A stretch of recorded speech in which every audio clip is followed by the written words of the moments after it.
Hey guys, I am Caleb Giddings, And I'm Keith Finch. and you are watching or listening to Gunday Brunch here on the Gat Daily YouTube channel or podcast feed. We are here this week to talk about SHOT Show, but first, Keith. First, we are here talking thanks to these fine folk. Roll Yay, banners. sponsors. Yeah.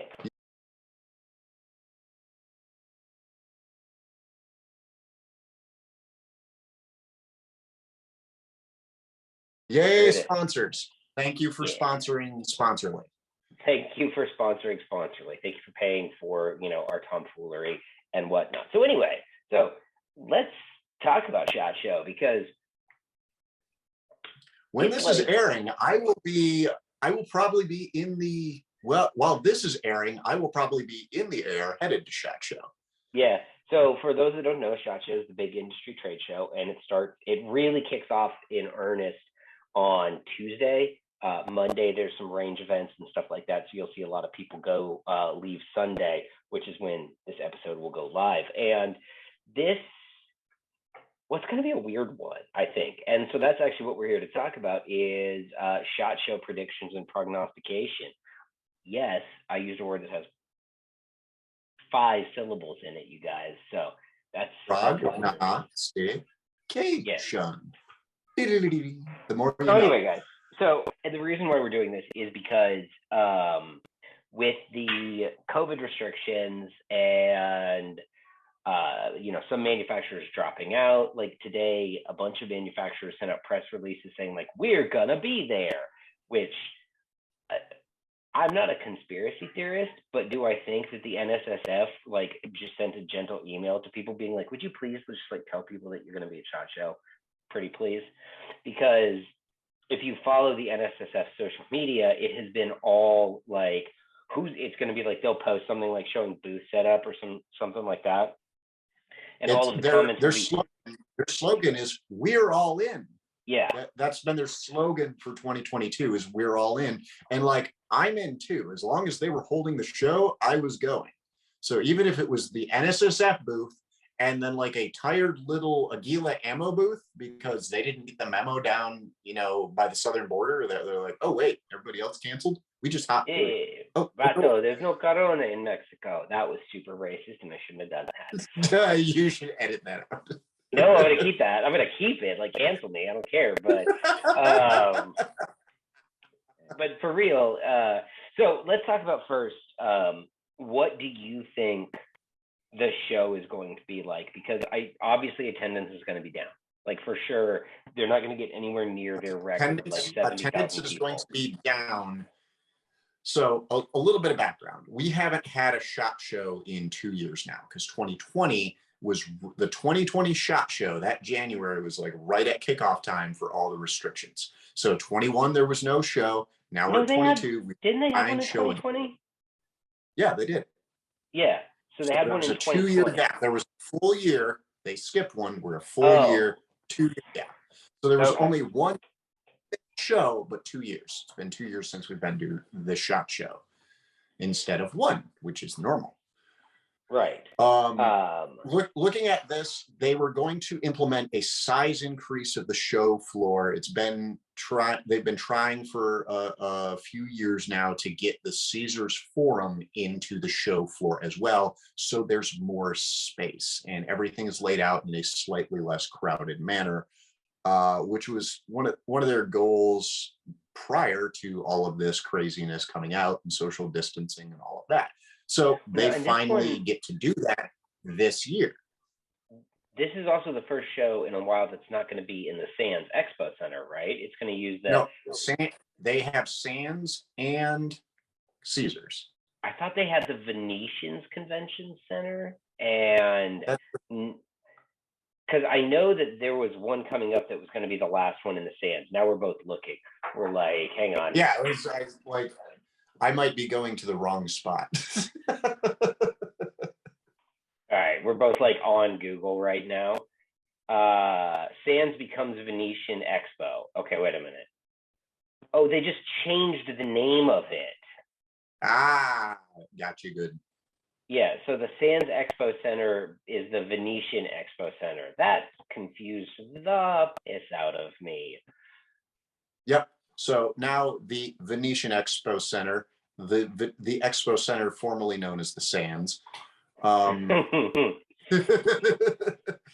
they're going to have a bunch over at Caesars as well. So they've spread the show out. How But the looking hell? Okay, and I have a how the hell question, and this is my first SHOT Show prediction. I predict that the people who are over in the Caesars Forum are going to get way, way, way, way, way, way, way, way, way, way, way, way, way, way, way, way less foot traffic than they would have gotten even if they were in like the basement or one of those ballrooms that's like shoved off to the side. I'm definitely going to be looking at that aspect and see just how much different the foot traffic is. The original plan was to spread out the big names, the big guys in the show, to make sure that some of them were over in Caesars with nice, cozy, good-looking booths and everything like that, to make it so the traffic all flowed and went to both spots. That way there was good ground traffic. Ah, crap. Hey, you just went on mute. Unmute. Good ground. There's good ground traffic. I was trying to mute myself and I hit the wrong mute button. Congratulations. Toddlers in the background. So, and it makes sense that they were going to do that, because if you put a Ruger, for example, over in the Caesars Forum, people are going to go over there to see Ruger specifically, and then that way, if you're one of like the little orbiting booths that needs, or like a good example is like a Taxol sort of needs a Ruger to survive, and if you're one of those orbiting booths, then it makes sense for you to be over there versus like shoved off in a ballroom somewhere. Yeah. So there was a lot of method to their madness in this, but with a lot of the major names pulling out or putting down minimal staffs to avoid the COVID mandates, to make sure they don't have 60 of their employees all get infected or have to deal with COVID isolation restrictions after the show or anything like that. With all of that going down, I think the show's going to look a lot more like a Midwest mall that has a bunch of the stores closed, but there are a bunch of other stores that are still open. And because a lot of the smaller vendors are the ones still going, it's going to be like the Dick's Sporting Goods is completely closed, and then the Macy's is closed, but then that little Hot Topic and Auntie Anne's pretzels are still there. I mean, that's what I'm going to the mall for anyways, is Hot Topic. Well, the girls in Hot Topic when I was younger anyways. Good Lord. Oh, God. Wait, what? Anyway, I can't believe Jack wasn't on to make it to this episode. So, yeah, I think that's going to be, I think you're going to see a lot of that. I think one of my big predictions for the show is you're going to see a lot of booths that get set up, but only to the level that they're set up by the union laborers. You know what I mean? Mm-hmm. Where a company just decides to whole ass no-show on their booth, right? Like the booth will get set up, and then at the last minute, the company's going to be like, hey, I don't want my whole, and here's the thing, and this is a real thing, like regardless of how you feel about the Rona and masking and all of that stuff, a company has to look at this as, especially some of these smaller shops where, your marketing manager is also one of your engineers and your assemblers, and you're like, if half my staff gets sick, I can't make the things that pay my mortgage and pay my employees, and by default then their mortgages. So maybe I'm just going to bail on this, and not risk getting half my staff sick. So I think you're going to see, like, I don't know if a lot is the right word, but you're going to see some unplanned no-shows for sure, where at the last minute they're going to be like, this is a dumb idea, I'm out. Yeah, and it's going to be a very much NSSF, thank you. We don't begrudge paying for the booth, but the real kicker at the end of the day is going to be, I can't lose my staff for 2 weeks or 3 weeks, with already losing them a week from the production side of things and making the regular business side of things, because they were out of the shop in Vegas doing this with a lower attendance show and everything like that. Do I think it's still going to it's going to turn out to be a pretty good show? Actually, yeah, I'm getting that feeling. It's So, just going to be a weird one. It's you know, and going to be a show. that's kind of one of the things I was thinking is there are, half my friends aren't going to be there, so I'm kind of like I'm not that upset that I'm not going. But on the flip side, I went to SHOT the last time it was in Orlando, and I think they had like, if memory serves me, they only had like 35,000 people show up that year, right? Because it was in Orlando. And as destination cities go, if you're not going there for the House of the Mouse or for Harry Potter Land and then whatever bullshit rides Universal tries to get you to go on in addition to Harry Potter, then there's not a lot of great reasons to go to Orlando, especially if you're an adult. But there's a lot of great reasons. But one of the things that always attracted people to the show in Vegas was, if you own a gun store and you go for 2 days and then you spend the next 3 days getting ripped shit drunk in Las Vegas and gambling, you could kind of have a built-in vacation there. And I know a lot of people did that, which makes sense, But I think that, to go back to the Orlando thing, I'm going to bet, and at the end of the episode, we're going to put a number on, we're going to do a prediction. And you guys listening and watching this, I want you to get in with your predictions too. But we're going to do Price is Right rules on SHOT Show attendees. So like how many people show up, and then there's a third option, and the third option is NSSF never releases the attendance numbers. So anyway, I'm sorry, I'm like squirrel. I think that you're going to get, average normal year for SHOT is like 50, 60,000 people show up, right? That's a pretty good year. I think you're going to get like 30,000. I think it's going to look like that Orlando show where only about 30,000 people show up.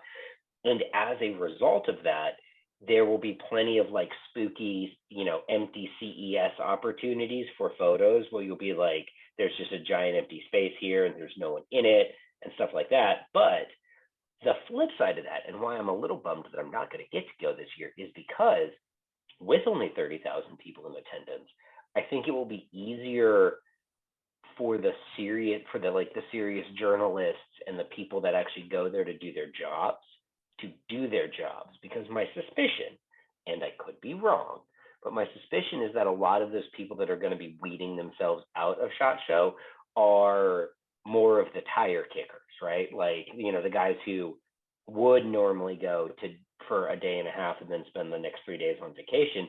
And I don't think that they're going to want to go to SHOT in the droves that they used to. And then when you couple that with, media companies cutting their staff and attendance and all of that, I think, about 30,000 people. But for the people that are there to work, it's going to be an easier show to work because you're going to be less likely to have your toes run over by some guy with an RSR car. I have heard that prediction in more than one instance, and giving it the 50,000 to 60,000 number of attendees that would be a normal Vegas SHOT Show, and then looking at attendances in similar trade shows in other industries, that's probably that's probably not a bad prediction. That's probably a pretty spot on, pretty close prediction. And we might end up with higher attendance, we might end up with lower attendance, but I think this is going to be a good show for some of the smaller vendors that are still going, even if they're going with reduced staffs and only like 2 people are showing up, and normally it'd be 6 or 8 or 10 to run their little booth.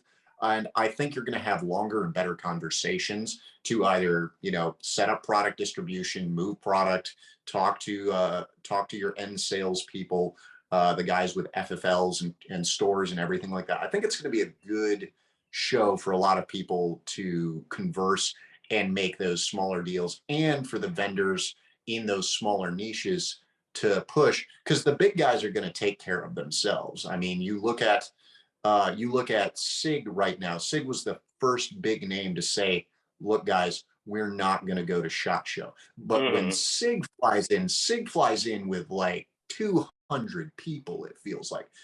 A ton of SIG's employees end up at SHOT Show, and they run a huge booth. And so I can't I can't throw shade at SIG for deciding we're not going to disrupt our company for this week, plus an additional week due to COVID restrictions. And that's to say nothing of anybody actually getting sick and then being out longer. I can't fault that decision. So looking at it from this standpoint, it's going to be really good space for a lot of the mid-size and smaller guys to have those conversations that they wouldn't necessarily be able to have. And everybody at the show being there to do some serious business because they made it to the show despite all the restrictions, despite all the mandates. You know, everyone there has passed this, like you said, the tire kickers aren't going to be there because they're not going to go there for a day and a half at the show and then 3 days in Vegas where they have to wear a mask on vacation. They're going to go home, or they're not going to show up at all. They're not going to see the value in it. So yeah, I agree. Yeah, attendance wise, I think it's going to be ghost towny on the floor in a few locations. That's going to be real eerie. I'm not sure what they're going to be doing about those. Yeah, maybe each empty booth will have a keg at it, and there's going to be just a lot of really sloshed people wandering around Vegas. Like, hey, sorry we didn't make it, guys, but here's a keg. And there's just one of the Venetian staff there, like, yep, I would have to be here any day of the week anyway, but today my job is literally beer for anybody who comes by as an apology from this company for not showing up. You know, and I think one, I think that would be great. They should do beer in every booth or whiskey or whatever. But let's get into prediction. So I have some cards that are on my monitor, so I'm looking over here of things that people have told me as their predictions. We're going to read some of them out. So prediction number one, it's not who or will someone get kicked out for refusing to abide by the mask mandate, but how many people are going to get kicked out for refusing to abide by the mask mandate? Oh, I've been saying that in meetings and conversation I have for a while. It's not going to be who, it's going to be how many. It's going to be and on what day and for what and at what belligerence level. It's going to happen. Someone is going to be like, nope, I don't need to wear a mask. You can't make me. And the casino is going to be like, and you don't have to be here. Because they are going to. Well, hard. Vegas is enforcing this. So, and here's the thing that people don't understand. Vegas needs tourism. There is no Las Vegas without tourism. And there's no tourism to Las Vegas if people are getting sick left and right and spreading Rona and shutting down and all of that. So Vegas is hardcore about enforcing this mask mandate. And for, again, whether or not you agree with it, I don't really give a crap about. You can think it's stupid, you can think it's great, but it's there. And I am curious to see, like, I'm going to be watching social media with like a couple of hashtags like SHOT Show and then like mask and like hashtags around masks, because I want to see people I want to see how many people flip out about this, because I personally will find that very entertaining. And I've seen some social posts go up around that we're not attending SHOT Show because of the mask mandates. That's fine. If you as a company decide, hey, I'm not going to make my people mask up just to go to Vegas and attend this thing, fine. No problem with that. But the fact that the casinos who own the venue, who own like the casinos are the way and the law in Las Vegas, they're saying masks. That's therefore those of us who are there, we will be masked. You can like it, you can hate it. If I'm going to be on, because I have to be there. I have to be there at the show. This is a condition of being there at the show this year. All right, now enough with the COVID predictions. Our next prediction is already happening, so it's not really a prediction, and it's Magpul will launch a bunch of products that look really awesome that you can't buy. My favorite one so far of the Mag, and they do this every year. They use the week prior to talk about all the stuff that they're bringing to the show. That will then, like last year was a really harsh year for production and everything like that, so I can't give them too much shade. But the funny thing about the Magpul launches are you go, hey, yeah, those are coming. And Magpul always says these are coming. These are not ready. These are not launch ready. They're coming. But then you'll wait just long enough that you forget about them. And so when Magpul relaunches and stuff starts shipping, you have this weird deja vu moment. Like, I swear I've heard this before. I swear somewhere someone said this. Was it out And already? Did I? They also love to use this week to troll people because Yeah. today they announced their Polymer dust cover as a product. Yes. And like, I read it 4 times and I'm like, this is trolling. I'm still not 100% sure that's trolling, but I'm pretty sure their Polymer dust cover is trolling. But you know what isn't trolling? And you know, speaking of products that I think are cool that I can't buy, is they've got a replacement stock for the Ruger American Ranch series that allows you to keep the Stanang mag capability for it. And frick, does it look good? Frick. It looks so good. And they've got an M-LOK bipod that you could just put on it, and I'm like, There have been 3 products that Magpul's launched so far that made me like, ugh. The first was the MP5 stock to go along with their MP5 braces that they did earlier. I have one of the braces on my Zenith. And I've been thinking about Form 1ing that thing and turning it into SBR this whole time. But H&K stocks are freaking ridiculous, and so are B&Ts. And so every time I think about it, I'm like, yeah, but it's kind of okay the way it is.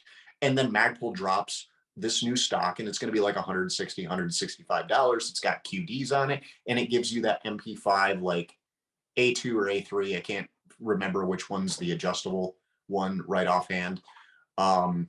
But it gives you that profile with a more modernized and very comfortable looking stock. And I'm like, yes. The second one was the Ruger stock for the Ranch series. I'm like, excellent. And the third one was the dust cover, because I am an armorer.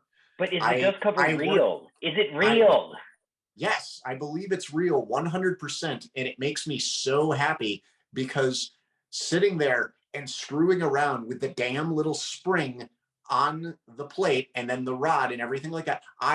One of the most hated things about putting together a rifle upper is that I don't like that. Or you start, putting on your handguard and your delta ring and everything like that, and you forgot to put that in there, so everything has to come off. And this is literally just, oh, hey, it's on. They've made everybody who has ever messed up installing a dust cover's life a million times easier, and it's not going to cost that much. I don't remember what the MSRP is supposed to be, but like it's going to be super inexpensive. Guys like Daniel Defense have already been using Polymer dust covers for a little while, so it's not a new concept, but it's from like the main name in Polymer, main name in plastic for gun stuff, and it has a super, super easy install. And that just made me so happy, because there's no little C-clip ring. There's no fighting with that spring for the dust cover itself. There's none of that. It's just like, it's just a Lego piece now. And that makes me happy. And don't hurt my feelings like the waffle maker. All right. I hope. The waffle maker did make me sad. And until Magpul makes it right, that the waffle maker is in fact a true product, I am going to be sad. I in fact commented on their social media that I would be seeking my hug that they offered to the crowds who were mad. They offered hugs. They offered hugs. I have the screen cap. Dude, you should definitely roll up with the screen cap and be like, hug please. I am absolutely going to roll up to one of the guys I know at Magpul and ask for that. Yeah, don't go to some rando Calrissian and be like, no, I'm not going to do some random, like, it's their first SHOT Show ever, and it's this scary time, and there's COVID and everything like that. No, I'll roll up to Scott or somebody and be like, hey, it says it, man. Hugs. Hugs. All right, so let's see other fun SHOT Show predictions. Obviously there will be, there'll be a lot of cringe, because there's always a lot of cringe at SHOT Show. But I'm wondering if there's going to be a different category of cringe, like some cringe with a COVID theme to it. Some people will there be a booth? Okay, here's one. So there's always a couple of booths, usually down in the dungeon. For people who don't know, the main level of SHOT is like where all the cool kids have their booths. And then there's this level down below that they call the dungeon, and it feels a lot more like a carnival, because that's where like the companies that are on the come up are, and where they're trying to make it, and if they sell enough, they'll be able to move up to a nicer booth next year or something like that. It's also where the companies that are just weird are. Like some of the crap I've seen down in the dungeon, it blows your mind. And also, it's where you're most likely to encounter a company that thinks hiring a stripper to stand in front of your booth is a good marketing plan. So, will there be strippers with COVID masks this year in the dungeon? And if so, if you're listening to this and you see one of those, send pics, because I will roast it on my social media relentlessly. Yeah. I suspect high odds of that, just like I suspect high odds of companies or maybe just employees at companies and definitely attendees clashing with the mask mandates. It doesn't matter how many emails the NSSF sends out. It doesn't matter how many confirming emails that that all the casinos, CC on and say, no, mask mandate is in effect for Las Vegas. It's the rule. You have to do it because we would like to stay open. And someone is going to fly in there and be like, I didn't know we had to wear masks. It's going to happen. Oh yeah, for sure. You're going to get one of those guys. Absolutely. I mean, that's happened. For frick's sake, that happens on planes. Here was my, I wanted to see what the odds were going to be that happens as I'm landing. Like I run into that in the airport as we're getting off the plane into Las Vegas. I'm going to say pretty good because I have been flying commercial since, let me back this train up here. COVID shut down the world in March of 2020. I was flying commercial for work. I broke my arm. Didn't fly for 2 months, started flying again in September of 2020. I've been flying commercial every month nonstop since September of 2020, right? At this point, everybody who goes to an airport should know you have to wear a mask. It's the law. It is actually a law because federal executive orders can at times have the force of law, which in this case they do when they're directing an agency how to act. So it's the law. So I guarantee that there will be somebody who gets off the plane and they knew they had to do it on the plane, and they're just going to yeet their mask off in the middle of the airport and be like, and freedom, the air once again. And then a nice security person is going to be, because they have to do this every day for every person who does this, a nice security person is going to approach them and be like, sir, madam, you have to mask up. Welcome to Las Vegas. And they will lose their minds.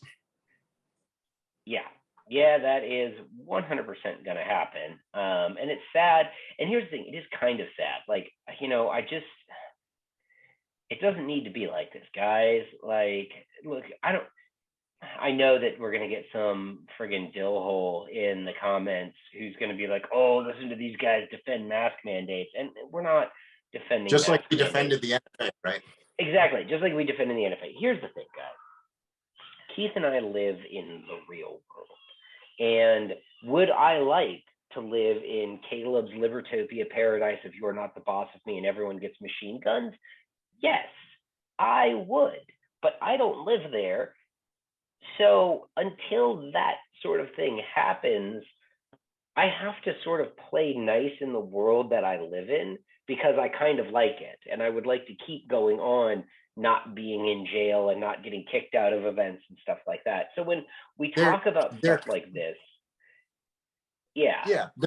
there comes a time when my principal has to take a breath, not a back seat, but a breath of reality and say, okay, I do not like wearing the mask, or I do not like the NFA, or whatever it is policy that we're talking about that I do not like, I do not agree with. But looking at it, okay, if I don't do this, what are the consequences for me, for mine, for my ability to keep doing all the other things I do like, including pay my mortgage, keep the lights on, eat, things like that. All very enjoyable things that I would like to keep doing because I was able to keep doing business and making money. So, especially for the mask mandate, which personally doesn't really bother me that much. It's annoying, but it's been something that's been it was made widespread by COVID. It was made, a universally understood thing by COVID. It brought masks into banks being the way to do it instead of not wearing a mask into a bank, which was really funny. I remember one time early on. Concealed carry, you had to wear a mask. So you would walk into a bank with a mask and a gun, and that was the way you had to do it. You couldn't do it without the mask. I remember one time I went into a liquor store in Miami, and I just had this moment of like, and I was wearing like a black mask, and I was wearing a long sleeve t-shirt because it was chilly that day, so you couldn't see any of my tattoos or any of my visual anything you could use to identify me, and I've got a gun, and I'm just like, this feels weird. But yet somehow so right. Anyway, I made like $600 that day. It was weird. I did not rob a liquor store in Miami, guys. No. Allegedly. He made $600. He didn't rob the liquor store. Yeah. But that was just one of the funnier ironies of COVID. It's like, okay, I am legally, like, the bank will not let me in without the mask. The bank will let me in with the gun. So yeah, there I'm we go. confused. Yeah, very strange. And so looking at it from that standpoint, it comes down to, and it's the same reason companies have decided to either pull back or pull out of shot. They're making a calculated decision to make sure that their long-term prospects are as well set up for them as possible, that they keep their staffs safe, that they keep themselves in a position to keep doing business, which is why a lot of them are sending reduced staff instead of no staff at all. I know a lot of crews got trimmed down. Not just based on costs, but just based on all the factors involved, saying we still want to be there to shake hands, to talk to the people we need to talk to, but we don't need 60 people going down, even just for an isolation period after they get back out of Vegas on Saturday or Sunday or whenever they were flying back out. So I know a booth, good friends with everyone at the booth, who's normally like 20 or 30 people thick. They're sending 3, and one's flying back out home on Monday. So they're for a booth that's normally like 20, 30 people, they're going to be 2. And they're working mostly on their calendars, going, hey, let's go meet up at a restaurant. Hey, let's meet, over here. They're not going to be chilling at the booth showing off product. They're going to be going there for the meetings they've scheduled ahead of time and covering down on people who want to talk that they had arrangements with prior. And they're going to take everything else that they do and push it, like a lot of companies are. They're going to push a lot of communication into the digital space instead. And I suspect this is going to make a interesting NRA following up on this SHOT Show, because you're going to see a lot of the things that would have been here at SHOT Show at NRA instead. So as an additional prediction to what the strangeness going on at SHOT Show, I can foresee the NRA annual meeting here on Memorial Day going. Wait, is NRA annual meetings over Memorial Day this weekend? Yeah, they moved it to Memorial Day weekend. Guess who's not going? Mm-hmm. And it's not because I actually kind of wanted to go. Well, I wanted to go depending on some other stuff, but I would have liked to have gone this year just because, to your point, that was actually going to be one of my predictions. Was I think that NRA annual meetings will be pretty, like, if we're not, still in, if we're not on, like, if we haven't gotten to whatever. We're not on Decepticon. We're not on the Starscream variant of. Yeah, exactly. Ooh, Starscream would be a fucking cool name for a variant. But yeah, if we're not on the Starscream variant, or whatever, then yeah, so it would be. NRA is 5 months away, but we're going to see a lot of what we would have here physically there again, Yeah, if we're for sure.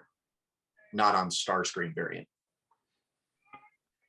Yep. Well, guys, I think SHOT's going to be weird this year.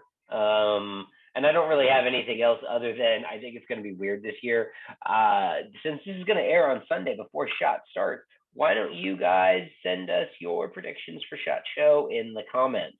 Because I'm interested to know what y'all think is going to happen. I'll be wandering around confirming or denying said predictions. So yeah, exactly. I'll be there to see it.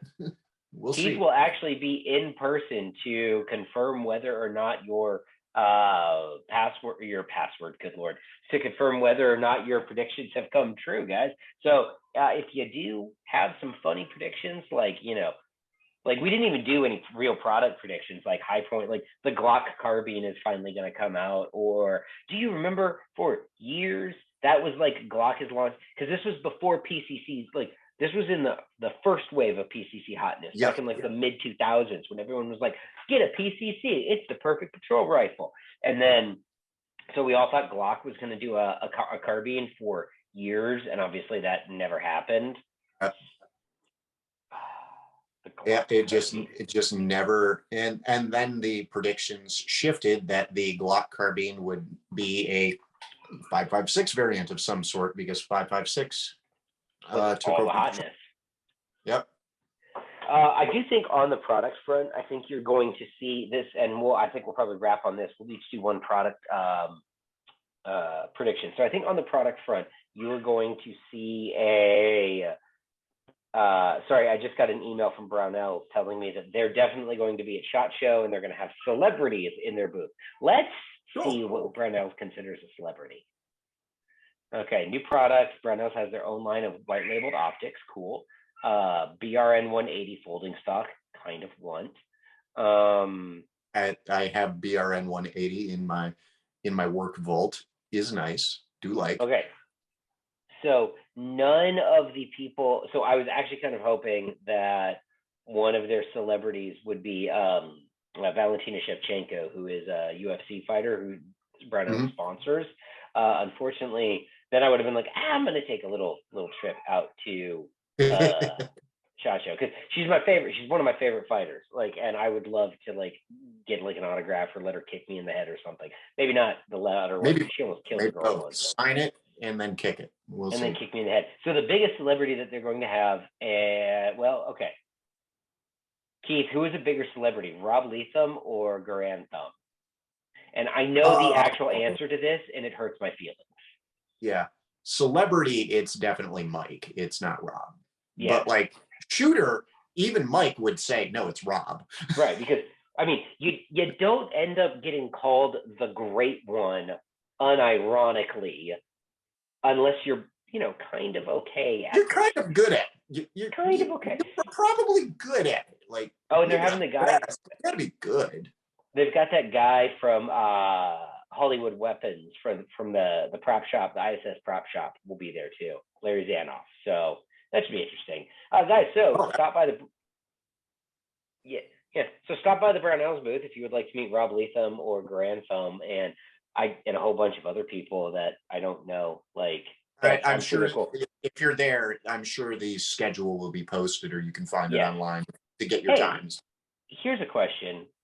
John from Magpul. Is his name? I've only ever read his name. I've never heard it said out loud. But because I can read French, I always read it as Canapé. But is it Canapé or Canipe?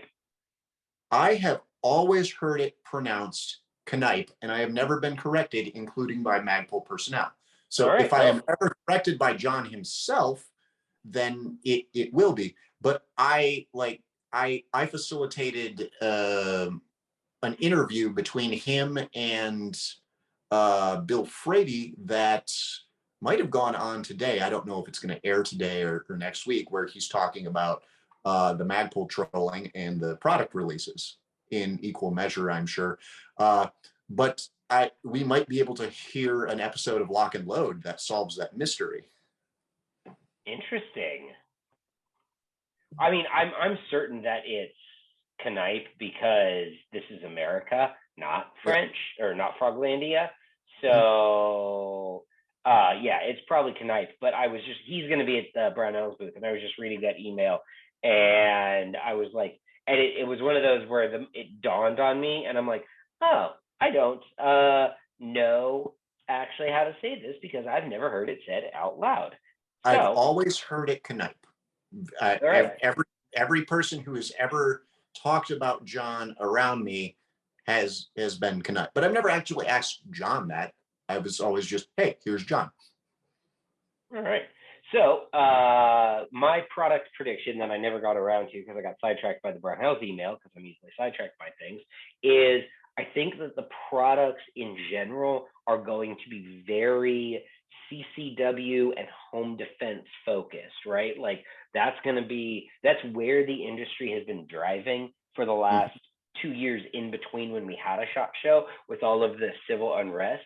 And also as a side, that's it. That's going to be the cringe. You're going to see cringe tied to civil unrest, like looters kick down your door at 4 a.m. Are you ready? The new Tactile Blaster 9000 will help you blast those people right off your porch. That's going to be the cringe. That's my prediction. Fucking book it. All right. So now, what's your prediction? My prediction has already actually started coming true to a degree. So it's not really a prediction. A company beat me to the punch, called me and talked to me about it, and that's the continued miniaturization of optics. Oh yeah, for sure. They continue, especially in the LPBO field, smaller and lighter. And then Primary Arms called me up and they're like, "Hey, look, smaller and lighter," and I'm like, ah. So I'm wondering who else is going to be coming out with cooler variants of that. Smaller, lighter, still robust, still make see the far and everything like that. So I'm expecting a lot of neatness in that area, or maybe not. We may not see as much of it as I'd like to, but I really want to. I want to see, because I've got a VCOG on a rifle sitting right next to me right now. And I want to see in the rear view mirror that like 10 years after that was the hotness in optics, we have this super small, light, and much more capable optic that's pretty much as durable. Not like exactly as durable. Trijicon decides like, what if we made a scope but also made battle tank? And right. Scope. And tank. So I don't expect, but with very reasonable degrees of durability and waterproof and all the atmospheric armor that it needs. I want to keep seeing advancement in that direction, because that's where we've been seeing stratospheric momentum, is on that LPBO front. And it's going to be, we're going to hit the plateau the same way we've done with like 5.56 and 9mm and things like that. We're going to hit the plateau on some point. But I think we've got space still to keep going quite a while, especially in the optics field. So I'm expecting more of that. I'm also going to be curious to see who is jumping on to 30 Super from Federal. Oh man. I know, Oh, I know guys are going to be out there, because 30 Super could end up, I don't think it's ever going to overtake 9mm, but it could end up in a really cool, comfortable niche, kind of like 5.7 is, where it's a good niche performance round. And I can see it doing a lot of good, because we like our micro 9s right now. We like our stack and a half 9mm. Like I carry a P365 because it's a tiny handgun that has 12 rounds in it, where before I was carrying a P229, which is a pretty substantial handgun that I shot very well, that only had 3 more rounds in it than my current much lighter and much smaller handgun. But going and taking that type of platform and putting it as a 30 Super, you might be able to get back to that 14, 15 round capacity in these micro 9s. And I think it's going to carve itself a real nice niche there. And we could also see fun things in PCCs, where magazines that hold 30 now hold 40, 45, 50. Don't even get me started about 30 Super Comp, and except now it's not 30 Super Comp, 30 Super Carry. See, I've done this a bunch of times. All right, there's this round called 38 Super Comp, guys. It was awesome, still around. I'm so excited for 30 Super Carry. It is, as Tamara, our mutual friend, said, it's 40 Smith and Wesson, but actually, if you understand how terminal ballistics work, Yes. and it's like it makes the most sense. All right, and again, the possibilities for this friggin' thing, nigh endless. A PCC firing a 30 cal round that holds like 40 rounds in like a Glock 33 round stick. Yeah, sign me up for that. Sign me right up for that. That'd be like an M1 carbine, but better. Friggin', yes.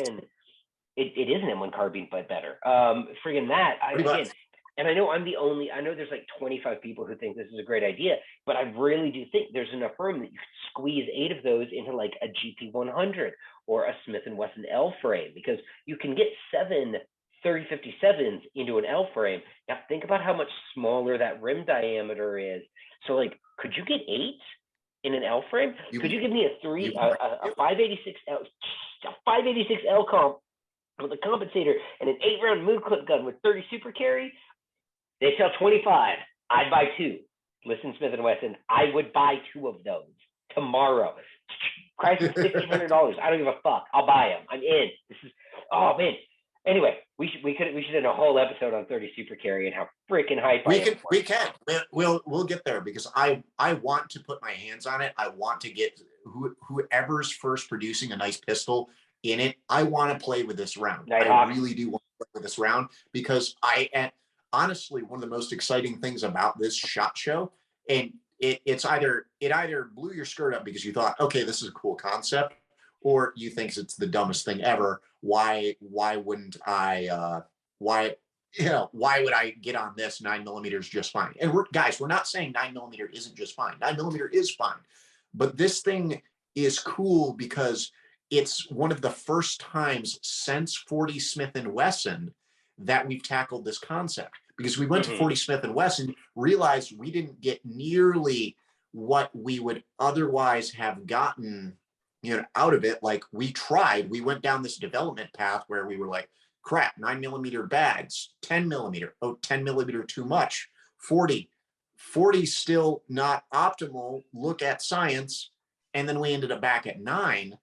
Right. And this is now us looking at that concept again of what they tried to do. Just like Tamara said, this is what they tried to do, but like with 20, 30, 40 years of extra physics understanding in it, going, this is what we actually need the rounds to do.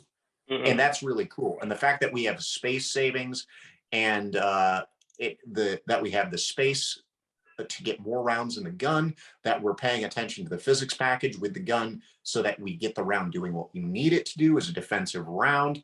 All of that's really cool, because you're going to see more capacity with good performance. And material wise, this shouldn't be super. And if it spins up well enough, you're going to see it at reasonable price ranges. You're not going to see it at 9mm price for a while. It's probably going to be closer to like 45 ACP is, or even 10mm is out of the box, at least initially. But you're going to see it develop, and it's probably going to find a really comfortable niche in handguns. Yeah, I think you're. God, I hope you're right. I really want it to be good. On that note, guys, we have to wrap this episode up. Thank you everyone for watching and listening and sharing and liking and subscribing and forcing your phone into someone's face to make them watch this while you have their eyes pried open like in Clockwork Orange. Don't do that. That's a crime. But or do, and just don't tell us about it. Anyway, guys, thank you so much. We'll be back next. Hopefully, we'll be back next week if Keith doesn't get the weaponized turbo Rona at SHOT Show. So see you guys in a week. If I do, though, I am totally calling it the Starscream variant. I started predicting that right now. All right, later, guys.